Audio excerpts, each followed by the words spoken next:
Πρόταση με θέμα τροφή, προσκέψη και δράση για την οικονομία παρουσίασε σε συνέντευξη τύπου η Πρωτοβουλία Ελευθερία για Πρόοδο και Περηφάνεια. Ο Σωκράτης Ιωακίμ θα μας ενημερώσει. Σωκράτη, καλό μεσημέρι και σε σένα. Καλό μεσημέρι, Θησία, κυρίες και κύριοι. Την πρόταση ανέλησαν ο ακαδημαϊκός Σταύρος Ζένιος καθώς και η επιχειρηματίας Μαρίνα Θεοδότου.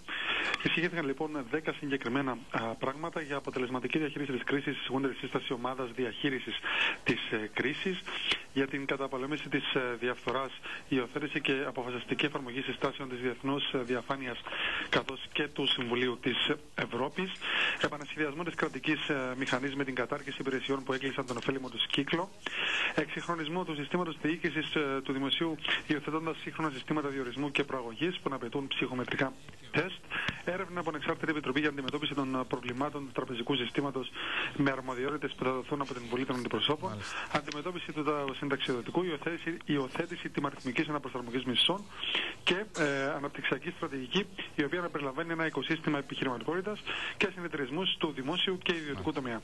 Σωκράτη, ευχαριστώ πολύ για όλες τις πληροφορίες.